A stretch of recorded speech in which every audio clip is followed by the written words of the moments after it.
नासिर साहब से कुछ देर पहले मौलाना फजल रहमान ने साफियों से गुफ्तगू करते हुए तो ये कहा है कि पंजाब हुकूमत चंद दिन की मेहमान होगी, उसको खतरा है। मगर इतलात तो यही आ रही है कि नवाज शरीफ साहब चाहते हैं कि वफाकी हुकूमत छोड़ी जाए। क्या आप लोग फैसला नहीं कर पा रहे हैं? एक दफा फिर क्या इत्तेहादी आप लोगों पर दबाव डाल रहे हैं? नहीं, देखें, इत्तेहादियों का एक अपना नुक्ता नज़र रहा है शुरू से, और इस हिस्से में PMLN का बतौर पार्टी भी और कायद पाकिस्तान मुस्लिम लीग नून मियां नवाज शरीफ साहब का इस हिस्से में एक अपना जो एक सोच थी या एक अपना जो नज़रिया था वो भी जो है वो बड़ा वाज़ेह है, उसमें भी कोई अब हाम वाली बात नहीं है। लेकिन क्योंकि फ़ैसले जो हैं वो बिलाखिर फिर कंसेंसस से हुए और बल्कि अक्सरियत राय से हुए, तो इसलिए फिर ये अदम एतमाद, उसके बाद फिर गवर्नमेंट में आने और उसके बाद फिर पूरी आइनी मुद्दत जो है उसको पूरा करने की जो है वो करने के फ़ैसले हुए। अब इसमें जो नई सूरत हाल पैदा हुई है, इसमें यकीनन जो इत्तेहाद है उसके जो सरबराहान हैं उनका जो फोरम है उसकी मीटिंग मेरा ख़्याल है कि आने वाले 1-2 रोज़ में होगी, तो उसमें ये चीज़ें जो हैं वो दोबारा से डिस्कस भी होंगी और इसमें वो फोरम जो है वो पूरी तरह से बाइख्तियार है, वो कोई भी फ़ैसला कर सकता है। अच्छा, ये खबर भी बता रही है कि नवाज शरीफ साहब को भी शिकायत है कि उस तरीके की इदारों से सपोर्ट नहीं मिली। आज जो शहबाज शरीफ साहब की तकरीर थी उसमें भी इस बात का अंदिया था कि 14 साल से कितनी सपोर्ट इमरान खान को दी गई। तो क्या ये शिकायत है इत्तेहादी हुकूमत को कि इदारों की तरफ से सपोर्ट नहीं मिल रही है इन मुश्किल हालात में?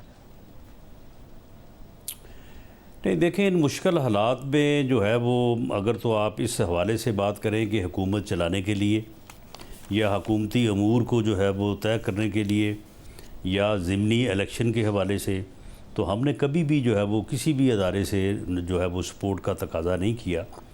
लेकिन बदकिस्मती से ये जो फ़ैसले आए हैं अदालत उज़्मा की तरफ से, ये फ़ैसले जो है वो तसलसल अगर इनका आप जोड़ के देखें तो देखें कि जब हुकूमती रेफरेंस की जो है वो बहस हो रही थी सुप्रीम कोर्ट में, तो उस वक्त चीफ़ जस्टिस ऑफ पाकिस्तान ने बड़ा वाज़ेह तौर पे कहा कि ये कैसे हो सकता है कि वोट डाला जाए और फिर गिना ना जाए। उसके कॉन्सिक्वेंसेस हैं और आइन में दर्ज हैं। अगर कोई वोट डालेगा गिना तो जाएगा, लेकिन उसके बाद जो है वो फिर उसका जो है वो कॉन्सिक्वेंसेस उसको फेस करने पड़ेंगे। इसीलिए जब हमने अदम एतमाद को में वोट आउट किया पिछली हुकूमत को या इमरान खान को, तो उस वक्त हमारे पास वोट कास्ट करवाने का और उनके गिने जाने का ऑप्शन था, जबकि रेफरेंस उस वक्त पेंडिंग था। लेकिन हमारे पास क्योंकि इत्तेहादियों के वोट पूरे हो गए, हमारे पास 175 वोट हो गए 172 के मुकाबले में, तो फिर हमें ज़रूरत नहीं पड़ी। और अब उसके बाद 1 महीने बाद ये फ़ैसला किया गया कि जी वोट गिना भी नहीं जाएगा, और फिर साथ ये भी फ़ैसला हुआ कि जो वोट 1 महीना पहले पड़ चुके हैं वहाँ पंजाब असम्बली में और 197 वोट दे के हमजा शहबाज शरीफ जो है वो वज़ीर आला बन चुके हैं, उनके वोट 1 महीना पहले जाके माइनस हो जाएंगे। और वो फिर माइनस किए गए क्योंकि हेड ऑफ़ द पार्टी की इंस्ट्रक्शन थी और पार्टी के सेक्रेटरी जनरल ने लिख के दिया था। अब उसके फिर 1 महीना बाद जो है वो कहते हैं कि जी हेड ऑफ़ पार्टी जो है उसकी तो कोई औकात ही नहीं है, इसकी तो कोई हैसियत ही नहीं है, यहाँ पे तो पार्लिमानी पार्टी है। तो ये जो फ़ैसले हुए हैं, इन फ़ैसलों से लगता ये है कि हमें पंजाब में टारगेट किया गया है। तआवुन तो खैर बहुत दूर की बात है, तआवुन तो हम ना मांगते हैं ना हमें चाहिए। अच्छा, मगर जो आप कह रहे हैं कि पंजाब में आपको टारगेट किया गया है, इस वक्त आप लोग फिर सियासी तौर पर खड़े कहाँ हैं? कि आप अदलिया के भी बिल्कुल सामने आके खड़े हो गए हैं? एक नज़र आ रहा है कि अदलिया और हुकूमत जो है वो आमने सामने खड़े हो गए हैं। 3.5 माह पहले आपने इमरान खान को मरकज़ से निकाला, फिर उसके बाद पंजाब से निकाला, इमरान खान साहब ने पंजाब आपसे वापस ले लिया है, मरकज़ अब ऑलमोस्ट उनके रहमो करम पर है। वो कह रहे हैं 1-2 इत्तेहादियों से ही बात करनी है, इस हुकूमत को हम जब चाहें गिरा सकते हैं। तो अब आप उनके रहमो करम पर हैं और आप एक लड़ाई इमरान खान के साथ लड़ेंगे और एक अदलिया के साथ लड़ेंगे। अदलिया जो है वो सिर्फ 3 जजेस का नाम नहीं है या एक 3 रुकनी बेंच का नाम अदलिया नहीं है। हम बिल्कुल अदलिया के सामने नहीं खड़े, बल्कि हम तो इस 3 रुकनी बेंच के सामने भी नहीं खड़े। हमने उनसे इस्तदा की कि आप मेहरबानी करें और आप एक फुल बेंच, फुल कोर्ट जो है वो बैठाएं और इसका फ़ैसला करें। उन्होंने हमारी इस्तदा को तस्लीम नहीं किया, हम अदालत से बाहर आ गए। वो फ़ैसला आया, उस फ़ैसले को जो है वो हमने जो है वो तस्लीम किया गो हमारी उसके ऊपर जो है वो रिजर्वेशंस हैं। इमरान ना हमसे पंजाब वापस ले सकता था, ना उसने वापस लिया है। वो एक अदलिया के फ़ैसले के ऑपरेशन के नतीजे में जो है वो बरसरे इक़्तिदार आए हैं चौधरी परवेज़ इलाही साहब। जिस दिन ये कैबिनेट बनाएंगे ना, अगर तो इन्होंने 186 लोगों की कैबिनेट बनाई तो फिर तो हमें इनके ख़िलाफ़ कोई कार्रवाई करने में कोई 1 महीना लगेगा।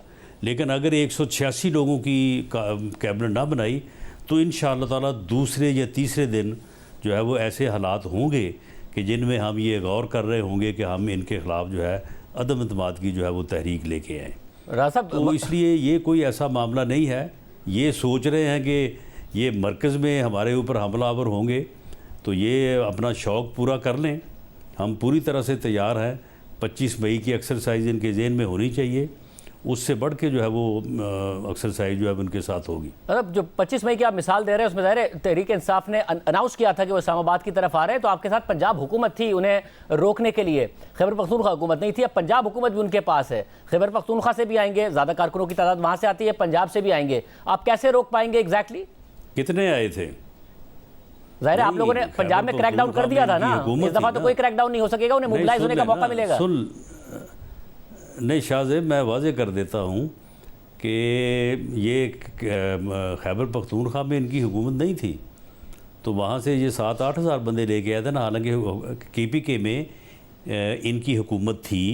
ये हुकूमती वसाइल को, हुकूमती मुलाजमीन को, पुलिस को और सब चीज़ों को लेके आए तो 7-8 हज़ार बंदे थे। पंजाब से जो है वो ज़्यादा से ज़्यादा कोई 1500 थे। तो अब अगर 1500 की जगह से पंजाब से भी अगर 7-8 हज़ार ले आएंगे तो जहाँ पे हमने 8-10 हज़ार को हैंडल किया था वहाँ पे 15-20 हज़ार को भी कर लेंगे। कोई ऐसी बात नहीं है। अगर ये आना चाहते हैं तो ये अपना शौक़ पूरा करें।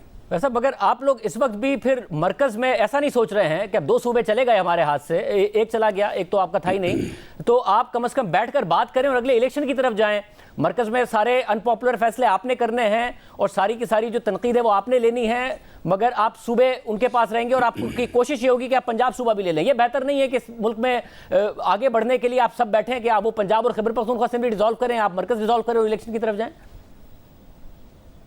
किसके साथ बैठें? इमरान खान की पार्टी के साथ? नहीं, इमरान खान की पार्टी के साथ तो जब भी हमने बैठने की बात की उन्होंने हमें आगे से गालियां दी हैं। मगर अभी तो इंडिया दिया है बैठने की एक दफ़ा, इनको तो बैठने के लिए हमने जो जब भी कहा है, आगे से ऐसी घटिया बकवास ये करते हैं ऐसी घटिया गुफ्तगू ये करते हैं कि बैठने का जो है वो आदमी का अगर दिल हो भी तो वो नहीं रहता। अब आप मुझे बताएं कि ये पंजाब हुकूमत हासिल करने से पहले या हासिल करते ही ये किस किस्म की गुफ्तगू कर रहे हैं? ये बैठने वाली बात कर रहे हैं। जवाब में आप भी तो फिर गवर्नर रूल लगाने की बातें कर रहे हैं। वो कह रहे हैं आपको दाखिला नहीं होने देंगे, आप कह रहे हैं हम गवर्नर राज लगा देंगे। तो ये मुल्क की सियासी लीडरशिप, मुल्क के हालात देखिए और सियासी लीडरशिप का रवैया देखिए। नहीं शाहज़ेब, मैंने बिल्कुल ये बात नहीं की। मैंने ये बात उनकी बात के जवाब में की है। अगर वो वफाकी वज़ीर दाखिला को ये कहेंगे, कोई सूबा भी कहे कि वो मुझे दाखिल नहीं होने देगा, तो मेरी नज़र में आइन में जो चीज़ें दर्ज हैं तो ये एक काफ़ी मुस्तनद जवाज़ होगा कि उस सूबे में जो है वो वफाक जो है। मैं इस पे बात कर लेता हूँ।